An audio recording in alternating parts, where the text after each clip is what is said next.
Au sommaire de ce journal, Moïse Katumbi était ce samedi en campagne électorale dans la capitale Kinshasa. Son meeting à Sainte-Thérèse, ici à Njili, était un succès. Moïse Katumbi a fait plusieurs promesses, notamment de construire 3 nouveaux stades.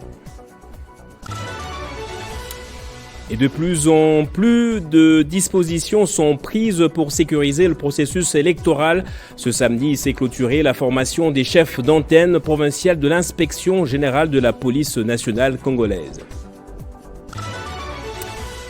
Et ce samedi aussi, c'est la journée internationale de lutte contre la corruption. La journée vise à souligner le lien crucial entre la lutte contre la corruption et la paix, le développement ainsi que la sécurité. Bonsoir à tous et bienvenue dans ce journal à la une. Pour sa campagne électorale à Kinshasa, l'opposant et candidat à la présidentielle de 2023, Moïse Katumbi, a préféré communier avec les Kinois à Sainte-Thérèse, ici à Njili. Un meeting qui s'est déroulé sans incident majeur. L'ancien gouverneur du Katanga a promis, s'il est élu, de faire sortir de prison le journaliste Stanis Boujakera, les opposants Mike Mukebai, Salomon Kalonda et Jean-Marc Kabunda.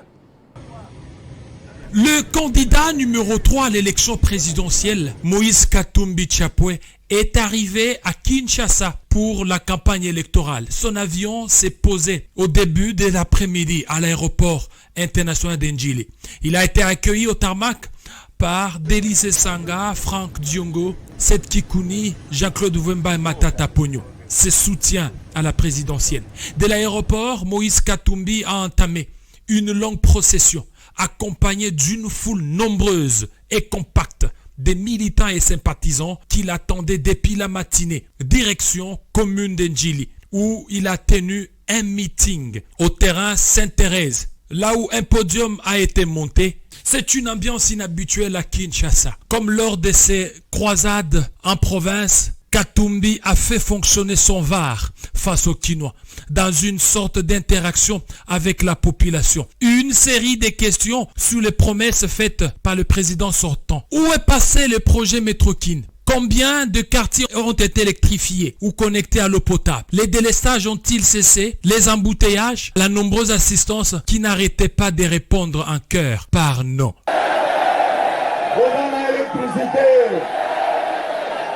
Au courant, délestage est suivi.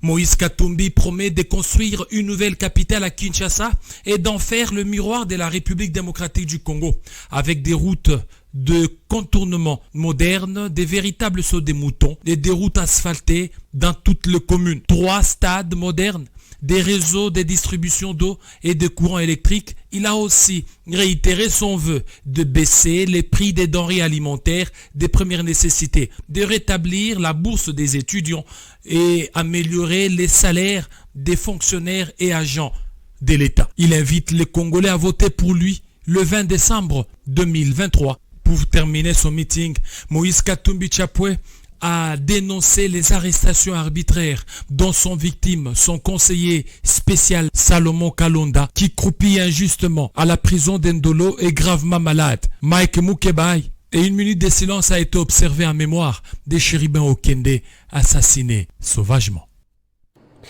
Et après Bukavu, Félix Tshisekedi, lui, était ce samedi à Walungu, territoire d'origine de son épouse.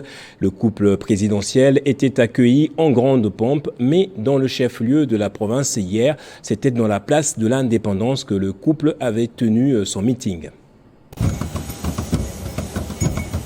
C'est à 17h30 que l'avion transportant la rockstar, Félix Tshisekedi, accompagné de son épouse, Maman Denise Nyakero Tshisekedi, fille du Sud Kivu, pose ses pieds sur le tarmac de l'aéroport de Kavumu. Le gouverneur du Sud Kivu, Théo Ngwabidje Kassi, accompagné de son épouse, Maman Coralie Asseli Kassi, s'avance lentement mais sûrement sur les pieds d'avion pour souhaiter la bienvenue au candidat gagnant, le président Félix Tshisekedi. La communion est donc parfaite. Félix Tshisekedi est impressionné par la taille de la mobilisation lui réservée dans le Sud Kivu de Théo Ngwabidje Kassi. Pendant ce temps, des foules se sont spontanément mobilisées tout au long du trajet de l'aéroport de Kavumu jusqu'au centre-ville de Bukavu, où la célèbre place de l'Indépendance a refusé du monde. Tout ceci assoiffé de voir le président Félix Tshisekedi. Prenant la parole, il a remercié les habitants de cet accueil combien historique lui réservé. Félix Tshisekedi a brossé succinctement les bonnes raisons pour lesquelles il faut lui accorder un deuxième mandat. Il a cité notamment la gratuité de l'enseignement de base et qui va s'étendre jusqu'au cycle secondaire. À cela s'ajoute la gratuité de la maternité devenue effective, la construction des écoles et hôpitaux, la réhabilitation de plusieurs infrastructures routières, avant de saluer les efforts qui sont consentis par lui pour le retour de la paix dans la partie est du pays et pour lesquels il a invité les jeunes à intégrer l'armée congolaise. Après la ville-province de Kinshasa, Bunia, Kindu, Lubumbashi, Kalemi, voici la province du Sud Kivu de Teongwabi Djekassi, dans l'escarcelle de l'IDP Tshisekedi. Avec cette démonstration de force, plus aucun obstacle ne semble se dresser devant le candidat Félix-Antoine Tshisekedi dans cette ville de Bukavu qui s'apparente aujourd'hui à une citadelle déjà conquise par l'Union sacrée de la nation. Et Félix Tshisekedi bénéficie également du soutien de la diaspora congolaise zone européenne. Plusieurs partis politiques de l'Union sacrée se sont retrouvés à Paris pour lancer la campagne électorale. Tous ne jurent que par la réélection du candidat numéro 20 à la présidentielle.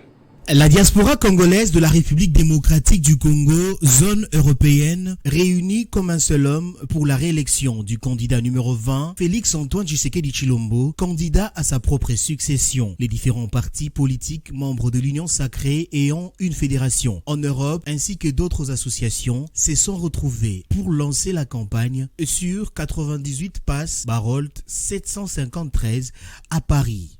Nous avons un objectif commun. C'est pourquoi nous sommes là aujourd'hui pour essayer de protéger les acquis pendant 5 ans pour que le chef de l'État aille à passer à tête du pays. Là, il faudrait que nous faisons en sorte qu'il soit réélu ou reconduit pour son deuxième mandat. C'est pourquoi la raison pour laquelle nous sommes là. Tout confiant, le coordonnateur de l'Union sacrée de la nation, zone européenne, Kinwani Kamitatu Massamba, s'est exprimé en ce terme.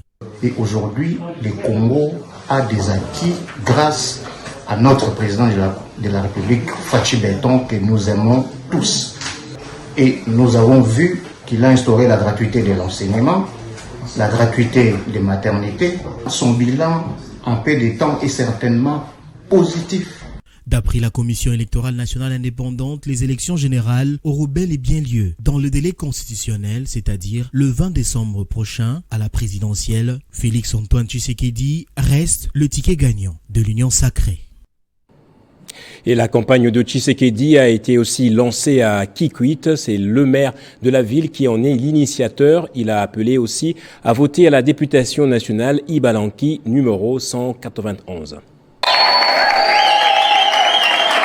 C'était Kikwit, chef-lieu de la province du Kwilu, que le maire de cette entité a mobilisé la population en vue de réserver un accueil chaleureux au candidat président numéro 20 dans le cadre de sa campagne électorale dans cette partie de la République démocratique du Congo.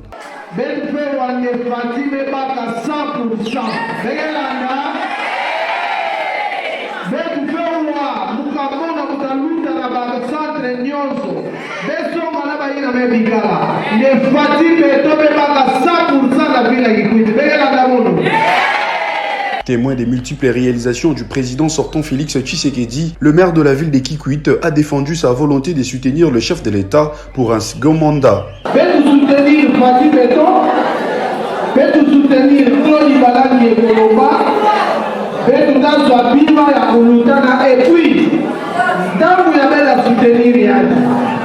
À leur tour, les habitants de la ville de Kikwit ont, à travers une caravane, manifesté leur satisfaction à soutenir Félix Tshisekedi. 100%.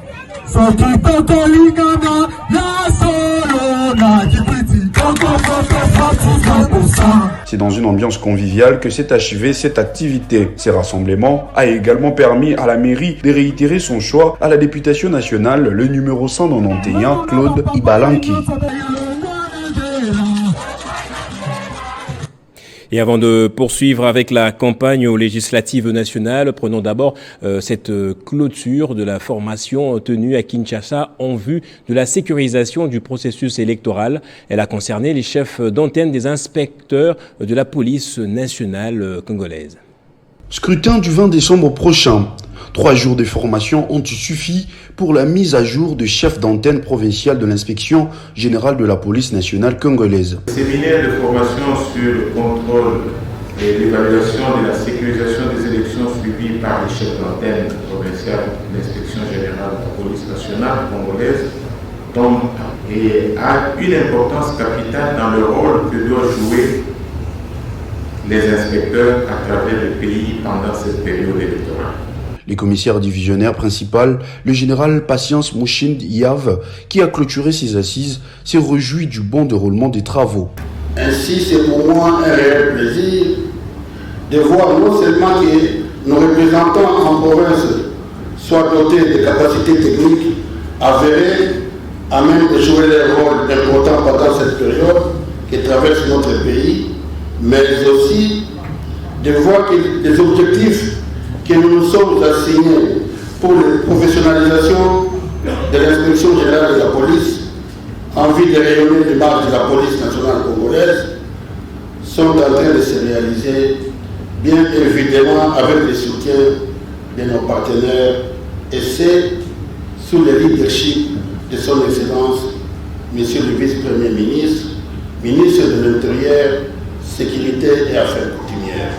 Ainsi, la sécurité sera donc garantie pour tous, a rassuré l'inspecteur général de la police. Et dans le législatif, Alexis Guizaro Mouvouni, candidat député national, a donné le go de sa campagne à Uvira, sa circonscription électorale. Elle est partie de la ville de Bukavu en passant par Nyangezi, Ngomo jusqu'à Kamanyola. À son arrivée à Uvira, la terre de ses ancêtres, c'est une entrée triomphale. Le numéro 222 à la députation nationale a draîné une foule incroyable à la place du monument. Candidat de l'UDPS à Uvira, Alexis Guizaro, surnommé Magoufouli par la population à cause de ses actions, est venu baliser la voie pour Félix Tshisekedi qui arrive incessamment dans cette ville. Le numéro 222 à la députation nationale à Uvira a invité par l'occasion la population à consolider les acquis du développement dans plusieurs secteurs de la vie en choisissant le 20 décembre le numéro 20 à la présidentielle Félix Tshisekedi Tshilombo. Son Excellence, Monsieur le Président de la République, Félix Antoine Tshisekedi Tshilombo. Fatibé! Le chef de l'État m'a demandé de vous voir. Je l'ai précédé car il vient lui-même incessamment dans la ville d'Uvira. Je viens ici solliciter vos voix pour le numéro 20 à la présidentielle Félix Antoine Tshisekedi. Follement accueilli par la foule, Alexis Guizaro Mouvouni a été contraint à visiter les ponts Kalima Bengue qui autrefois étaient couverts de fissures et à ses jours réhabilités grâce à son implication. Ces ponts ici, ça nous facilite pour le transport des denrées alimentaires provenant du Maniema, provenant de Fizi et même à Kalemi. Pamodia, Kwadjili, Yamani, Nayamandeleyo entendez unis pour la paix et le développement. Totuvira a dit oui au numéro 222 et a choisi de porter le numéro 20 à la présidentielle pour un second mandat. Et dans le cadre de sa campagne électorale, le candidat à la députation nationale numéro 59 à Goma, Josué Moufoula, a pris en charge les frais scolaires des élèves de l'école Don Bosco et a remis de dons des valeurs à ses anciens enseignants. Tôt le matin, à l'Institut technique industriel de Goma, où il avait fait ses premiers pas d'études secondaires avant de se faire enrôler dans l'armée AFDEL. Josué Moufoula a, dans son mot du matin, exhorté ses jeunes frères à prendre au sérieux leurs études. Voilà, je vais chuter en vous demandant d'être des hommes vrais. Ayant revu un de ses anciens professeurs, après plus de 20 ans, Josué Moufoula, le National 59, et généreux Mutoto à Goma, n'a pas caché ses sentiments de gratitude envers ceux qui l'ont éduqué et instruit dans la philosophie du slogan « Intègre, travailleur, instruit et généreux ». Sur place, il offre sa voiture à Papa Vedas Mugabe, qu'il a vu venir à cette école le matin sous la moto. Il n'est pas le seul d'ailleurs, outre Jimmy Sita des Digital Congo, Le comédien Roi Djadja de Bukavu a aussi été gratifié d'un véhicule RAV4 nouveau modèle. À Bosco-Lac, dans le quartier périphérique Lac Vert de Goma, José Moufoula a participé à l'assemblée générale des parents de l'école Don Bosco Lac et prend en charge 6 mois de Minerval de 612 élèves. Et dans le cadre professionnel, il prend également en charge les frais de formation en différents métiers de 76 apprenants. Après cette longue journée, l'intrépide Josué Moufoula a bravé tous les obstacles des bouchons pour précéder dans le Sud Kivu l'arrivée du candidat président Félix Tshisekedi avec son président du parti Singoma Mwanza ainsi que le haut représentant de son regroupement politique alliant des acteurs attachés au peuple ARP. Et toujours au sujet des élections législatives nationales à Lubumbashi, le candidat numéro 108, Bob Ditend, a connu une semaine chargée avec la visite de ses différentes bases à travers la ville cuprifère.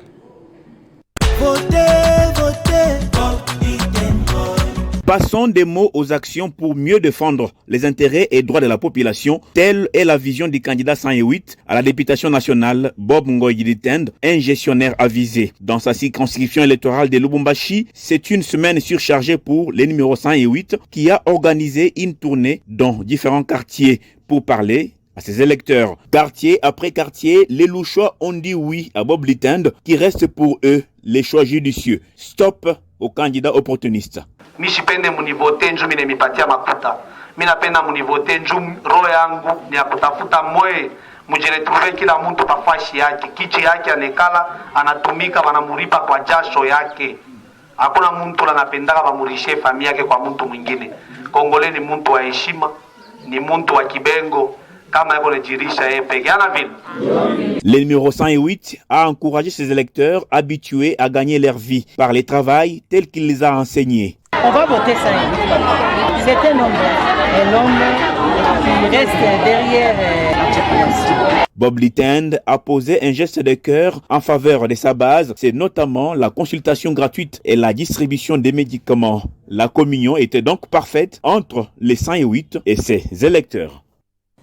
Et au Lolabal, ville de Kolwezi, le candidat numéro 21 à la députation nationale et 43 à la députation provinciale, Jacques Kaoumba, a lancé sa campagne électorale ce samedi. Il a débuté cette manifestation par le camp SNCC pour chuter par Arcadia dans une ambiance festive.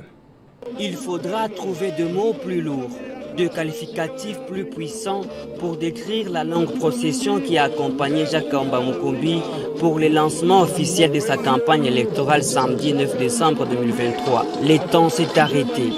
La cité Manika a été témoin privilégié de cette marche partie du camp SNCC. Ici, à la différence du fils prodigue, c'est le retour du fils prodige. Les candidats 21 à la députation nationale et 43 à la députation provinciale et les camps SNCC, c'est l'histoire d'un amour sans fin. Les lieux ne pas choisis au hasard pour le lancement de la campagne. Sur place, les habitants réunis vont contraindre à l'autochtone numéro 1 à un meeting improvisé. Problème ya mkadeli mine yuwa juu mini kwa mtoto wa mkadeli. Ndio pale milipenda avaya mie ni toke niende fasi ingine nipitie mbele fasi mili salipia. Ce meeting populaire va poser les jalons d'une longue procession sur une distance de 8 km. La marée humaine va emprunter les avenues Lualaba, Okito, Sekibanza, Avenue Dure, Ex 3Z. Il a fallu s'armer du métal précieux de la patience pour voir passer cette foule venue témoigner de son soutien à Jacques Kaoumba Mukumbi. Jacques Kaoumba a placé la barre très haut, là où peu de concurrents peuvent s'offrir les luxes, même dans le rêve le plus improbable, de caresser l'idée de l'égaler. Le candidat à la députation nationale numéro 458 pour Lukunga et 173 Ngaliema à la provinciale, Thierry Monsenepo poursuit sa campagne à Kinshasa. Ce vendredi, il a effectué la ronde de ses différentes bases de Ngaliema. Aucune voix de la Lukunga ne pourra échapper au numéro 458 et aucune de Ngalema n'échappera au numéro 173. C'est l'engagement ferme qu'ont pris les fils de la Lukunga à l'endroit de leur digne fils, Jean-Thierry Monsenepo. Et je leur ai bien sûr parlé de Thierry Monsenepo, candidat que je suis à la députation nationale. Et c'est un écho favorable que j'ai reçu de la part de ces femmes.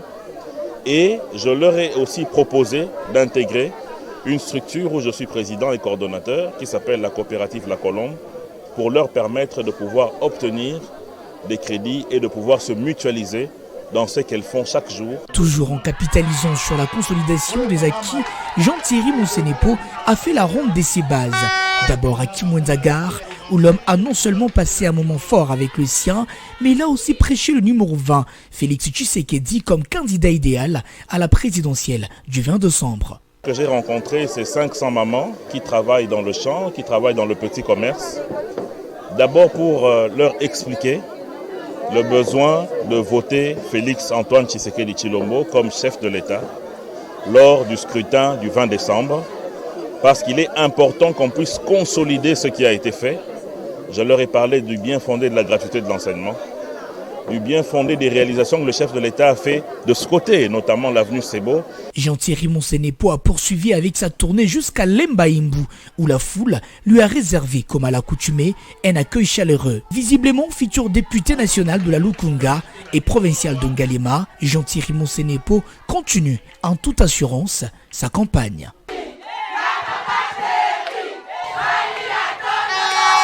On va se rendre à présent dans la province du Congo central pour reprendre ce lancement des travaux de construction de la cité Lipamboli Kasangulu Smart City. Différentes personnalités politiques, administratives et chefs coutumiers ont tous pris part à cette cérémonie. Un mois après le lancement du projet Cité Lipamboli Smart City, les promoteurs du dit projet Samsamuna est descendu sur place pour la pose de la première pierre qui marque ainsi le démarrage du projet.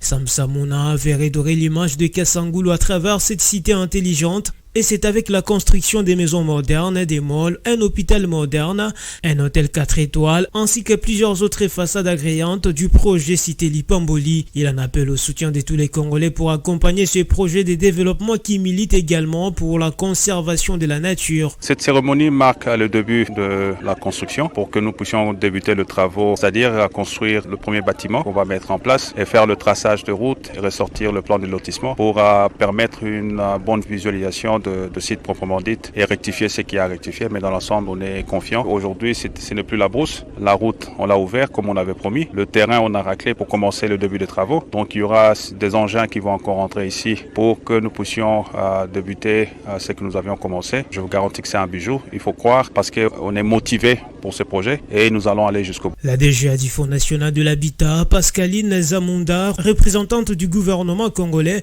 était également présente à cette cérémonie. Elle a fait savoir que la RDC regorge des richesses qui peuvent aussi la rendre attractive. Elle a également rappelé les missions de sa structure et apporte ses encouragements à ses projets. Et un nouveau site d'exploitation d'eau potable vient de voir le jour à Kinshasa. Cette fois, c'est l'œuvre de la fondation Fikiri Solidarité Développement. L'inauguration de ce forage a eu lieu ce samedi par le promoteur Dieudonné Fikiri en présence du bourgmestre adjoint et de la population du quartier Mission. C'est une marée humaine observée autour de celui qu'on appelle Moïse de Kisanso ce samedi 9 décembre dans la commune de Kisanso, plus précisément au quartier Mission, où la Fondation Fikiri Solidarité Développement, FSD en sigle, a procédé à l'inauguration du 4e site d'exploitation d'eau potable. En guise de reconnaissance de cette action sociale, le promoteur de cette organisation non gouvernementale, Dieudonné Fikiri Alimassi, a bénéficié d'un accueil très chaleureux du bâtiment administratif de la commune de Kisanso jusqu'au lieu des manifestations. Prenant parole, Dieudonné Fikiri Alimassi a recommandé à la population de bien garder et protéger ces 4e ouvrages dotés des panneaux solaires, contrairement aux autres érigés dans les quartiers Mujinga, Amba et Regideso, avant de promettre de poursuivre cette action dans d'autres quartiers de Kisanso. Un secret, un mariage avec la commune de Kisanso. Tant qu'ils me donneront leur accompagnement, je crois que, et tant que Dieu me donnera le souffle aussi, il n'y a pas de raison que je m'arrête en cours de route. Après les témoignages des mamans et la remise des cadeaux aux promoteurs ainsi qu'à la coupure du ruban symbolique, il a été décrété la gratuité de desserte d'eau potable jusqu'aux élections. Le bourgmestre adjoint a enfin exprimé sa gratitude au nom des populations des quartiers Mission et Kissansogare, bénéficiaires de cette œuvre. Et puis le numéro 1 de l'ARSP, Miguel Cachel, était devant un bon nombre de populations du Kasaï oriental à Mbuji-Mayi pour une large sensibilisation sur les avantages qu'offre la loi sur la sous-traitance. Vulgarisation et promotion de la loi sur la sous-traitance en RDC, le directeur général de l'ARSP a mis le cap sur la ville de Mbuji-Mayi, province du Kasaï oriental. Accompagné de son adjoint, l'honorable Miguel Cachal a présenté l'objet de sa mission à l'autorité provinciale, cela avant de se rendre au stade Cachala-Bonzola, situé à environ 8 km du centre-ville, où l'attendaient des milliers de Est Kasaïens qui lui ont réservé un fervent accueil. Présente à cette activité toute la crème des autorités politico-administratives et membres du Conseil provincial de sécurité. Au-delà des animations musicales dans leur diversité et présentations scéniques ayant trait à l'entrepreneuriat, le patron national de la sous-traitance a donc axé son speech sur les intérêts qui découlent de la mise en œuvre des textes légaux qui régulent la sous-traitance, tout en encourageant son public hétérogène à cultiver l'esprit entrepreneurial. Le président de la République est en train de booster l'entrepreneuriat. Nous devons oublier que l'amiba est papa et maman, n'est-ce pas? Nous devons oublier ça. Julie Kalenga, gouverneur de province, a par la suite remercié ses administrés pour l'intérêt manifeste à cette activité dont les participants interviewés ont énormément apprécié. Il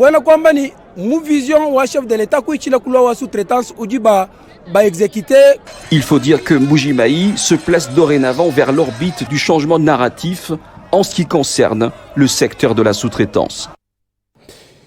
Et pour terminer, je le disais dans le sommaire, 9 décembre de chaque année, le monde célèbre la journée internationale de lutte contre la corruption. À cet effet, Global Compact RDC, initiative des Nations Unies, a sensibilisé les États, les responsables gouvernementaux, les fonctionnaires à jouer chacun son rôle dans la lutte contre ce fléau.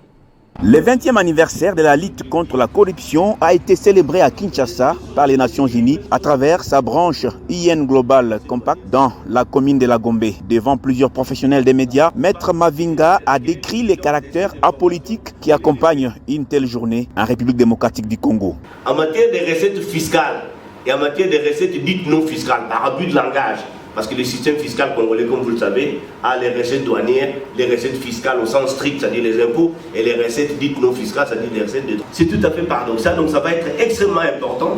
C'est vrai que les gens posent la question de savoir est-ce qu'il faut maintenir, oui ou non, la notion d'aviseur. Il faut la maintenir, parce que c'est une notion qui est pertinente, sauf qu'il faut l'encadrer, et ça pourrait être l'occasion justement de pouvoir encadrer cette notion d'aviseur.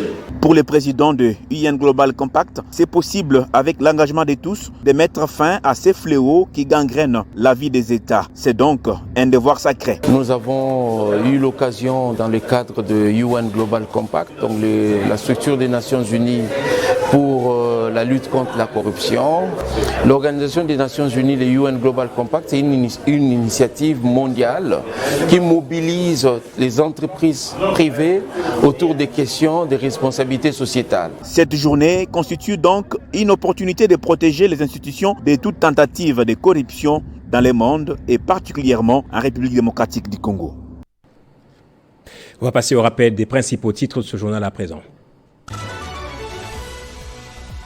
Moïse Katumbi était ce samedi en campagne électorale dans la capitale Kinshasa. Son meeting à Sainte-Thérèse, ici à Njili, était un succès. Moïse Katumbi a fait plusieurs promesses, notamment de construire 3 nouveaux stades.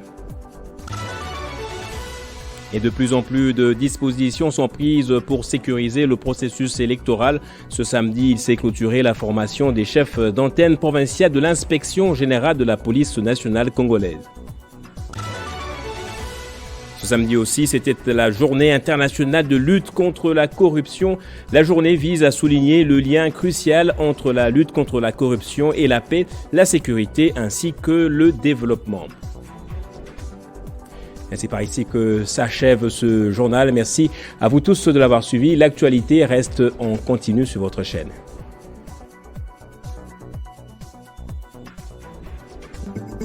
Retrouvez toute l'actualité en continu sur www.tele50.cd.